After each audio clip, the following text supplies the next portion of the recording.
Good morning. Today we start company's final account and manager remuneration. Final account में आप लोगों को balance sheet जो तैयार की जानी है उसके संबंध में है, लेकिन आज जो टॉपिक मैंने लिया है managerial remuneration. Managerial remuneration, what is the meaning of manager remuneration? So we can say the managerial person include whole-time director, managing director and manager. That means that is not they are shareholder, they are not employee of the company, but they are elected by share holders. कहने का अर्थ है कि जब कभी company कोई higher personality या higher authority जिसको हम कहते हैं वह मैनेजिंग डायरेक्टर हो सकते हैं या होल टाइम डायरेक्टर हो सकते हैं या मैनेजर हो सकते हैं. तो इनको जो सैलरी के रूप में, हम सैलरी तो नहीं कह सकते, लेकिन उनको जो रेमुनरेशन दिया जाता है उसे मैनेजरियल रेमुनरेशन कहते हैं. जैसे कि मैंने नोट्स में भी लिखा है, the managerial person include whole time director, managing director and manager etcetera. Remuneration paid to the managerial person माना जिनमें ये तीनों शामिल है is known as managerial remuneration. The director may be whole time director और part time director. Person are not employ of company. ये जो लोग होते हैं ये होल टाइम भी हो सकते हैं और पार्ट टाइम भी हो सकते हैं, लेकिन ये कंपनी के एम्प्लॉय नहीं होते हैं. और इनको इस संबंध में जो रेमुनरेशन दिया जाता है वह कंपनी एक्ट 2013 के अंतर्गत सेक्शन 197 के अकॉर्डिंग जितना भी कंपनी को लाभ हुआ है उसके अंतर्गत एक निश्चित सीमा के अंतर्गत उनको रेमुनरेशन का पेमेंट किया जाता है. और जो लाभ ज्ञात किए जाते हैं वह धारा 198 सेक्शन 198 के अंतर्गत जो कैलकुलेटेड नेट प्रॉफिट है या जिसको हम ग्रॉस प्रॉफिट भी कहते हैं बिफोर डिडक्टिंग डायरेक्टर रेमुनरेशन. तो डायरेक्टर रेमुनरेशन घटाए जाने से पहले जो भी धारा 198 के अंतर्गत हमने लाभ ज्ञात किए हैं, कैलकुलेटेड प्रॉफिट ज्ञात किए हैं, उसका 11% से ज़्यादा नहीं हो सकता है. तो ऐसी स्थिति में जो आपको दिया हुआ है कि इनका पेमेंट, मतलब अगर होल टाइम डायरेक्टर एक है या दो हैं या पार्ट टाइम डायरेक्टर हैं, तो प्रत्येक परिस्थिति में हम इनको कितना रेमुनरेशन दे सकते हैं. तो ऐसी स्थिति में आपको ये प्रोविज़न दिया हुआ है, provision of section 198 of company act 2013 के अंतर्गत ऐसी कंपनी जिनके वित्तीय वर्षों में लाभ हुए हैं, जो मैंने ए पॉइंट डाला है, remuneration payable by companies having profit. वित्तीय वर्ष में जिनके लाभ हुए हैं या जिनके पास लाभ पड़े हैं उनके संबंध में विभिन्न प्रकार के जो मैनेजरियल पर्सन हैं या मैनेजमेंट के अंतर्गत जो व्यक्ति आते हैं उनका रेमुनरेशन कैसा बनना चाहिए. तो उसमें फर्स्ट पॉइंट दिया हुआ है कि हमने जो प्रॉफिट्स निकाले हैं उनका 11% लाभों का दिया जा सकता है. किसको? सभी प्रकार के मैनेजरियल पर्सन को, चाहे वह पार्ट टाइम है, चाहे होल टाइम है, चाहे मैनेजर है, चाहे मैनेजिंग डायरेक्टर है. तो आपको मैं पढ़ के भी बता रही हूँ, ये दिया हुआ है, the provision of section 197 a company having profit in financial year में be remuneration to managerial person not exceed unit specified in such section 197 mainly state of the following. आपको ये दिया हुआ है कि 197 के अंतर्गत आपको क्या नियम दिए हुए हैं. ऑल ऑफ फर्स्ट दिया हुआ है, सभी प्रकार के जितने भी आपके डायरेक्टर हैं उन सबका कुल मिलाकर के हम कितना देंगे, केवल 11% ऑफ प्रॉफिट. जो नेट प्रॉफिट होगा, नेट प्रॉफिट कौन सा होगा, before charging of the manager remuneration. तो 11% हमें वह देना है रेमुनरेशन. और यदि किसी कंपनी में केवल एक ही होल टाइम डायरेक्टर है या मैनेजर डायरेक्टर है या मैनेजिंग डायरेक्टर है, तो केवल before charging of director remuneration जितने भी लाभ हैं जो आपने निकाले हैं उसका 5% आपको क्या करना है, रेमुनरेशन देना है। इसके बाद में यदि आपको ये कह रहा है कि कंपनी में एक से ज़्यादा होल टाइम डायरेक्टर है या मैनेजिंग डायरेक्टर है, तो ऐसी स्थिति में 10% ऑफ नेट प्रॉफिट है।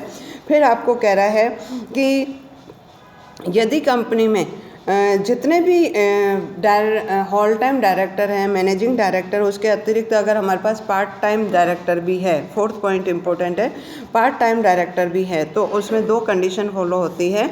यदि हमने कंपनी के अंतर्गत पार्ट टाइम डायरेक्टर को तो अपॉइंट कर रखा है, लेकिन किसी प्रकार का कोई मैनेजिंग डायरेक्टर नहीं है और होल टाइम डायरेक्टर नहीं है, तो लाभों का 3% रेमुनरेशन उनका बनता है। और यदि कंपनी के अंतर्गत पहले से ही मैनेजिंग डायरेक्टर है या होल टाइम डायरेक्टर है, तो पार्ट टाइम डायरेक्टर के लिए केवल 1% ही आपको नेट प्रॉफिट का रेमुनरेशन देना है।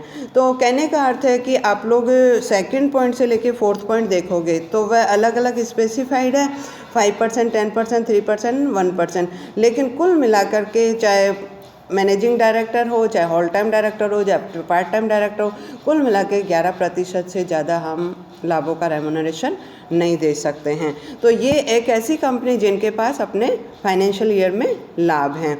सेकंड वन आपको कह रहा है कि यदि किसी कंपनी के अंतर्गत अपने लाभ नहीं हैं, तो ऐसी लाभ नहीं है या एडुकेट नहीं है, मतलब पर्याप्त मात्रा में नहीं है। सेकंड बी पॉइंट दिया हुआ है आपको, remuneration payable by companies having no profit और inadequate profit without central government approval.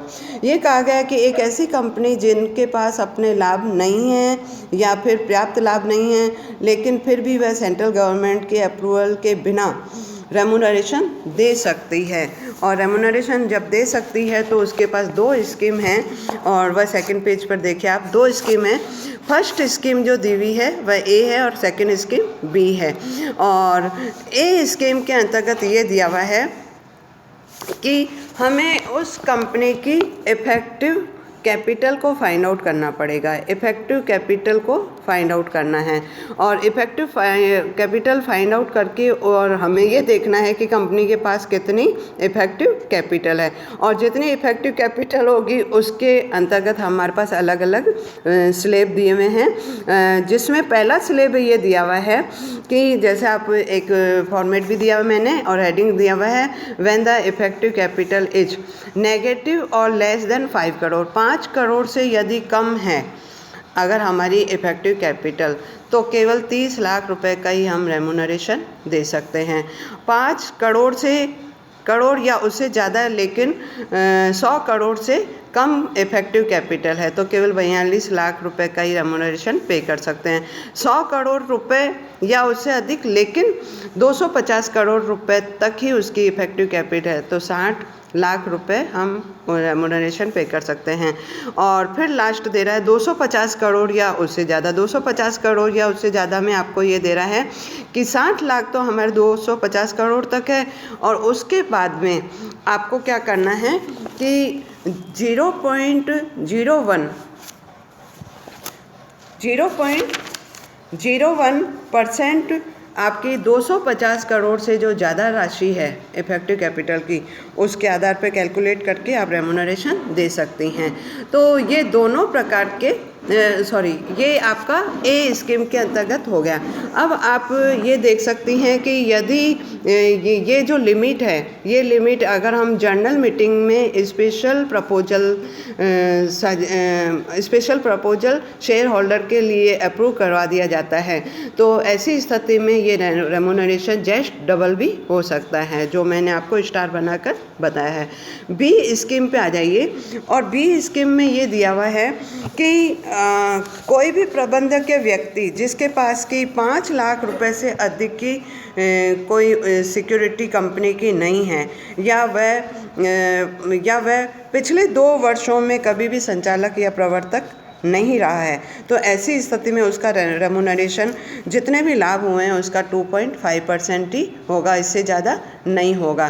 तो हम ये कह सकते हैं कि इसमें भी एक बात और ये दी हुई है कि यदि कंपनी के शेयर होल्डर सामान्य मीटिंग के अंतर्गत विशेष प्रस्ताव पारित कर दें, मतलब जनरल मीटिंग के अंतर्गत स्पेशल प्रपोजल एक्सेप्ट करवा लें, तो ये रेट भी 2.5 से दुगनी हो सकती है।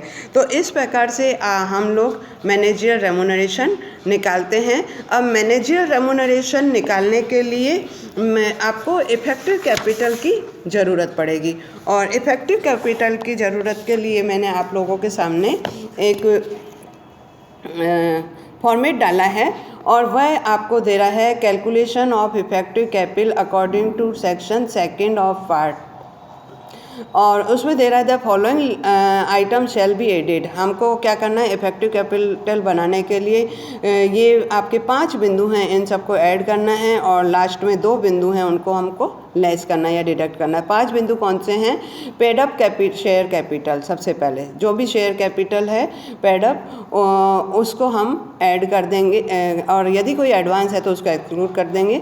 फिर यदि बैलेंस शीट में शेयर प्रीमियम पड़ा है तो उसे ऐड कर दीजिए, रिजर्व एंड सरप्लस ऐड कर दीजिए, लेकिन उसमें रिवॉल्यूशन रिजर्व को ऐड नहीं करना है। लॉन्ग टर्म लोन को ऐड कर दीजिए, और डिपॉजिट रिपेबल आफ्टर 1 ईयर, और इन सबको आपको ऐड करना है। इसमें से क्या करना है, डिडक्ट करना है इन्वेस्टमेंट, और इन्वेस्टमेंट भी क्या दिया हुआ है, except in case of investment by investment company which principal business is accused of share stock and debenture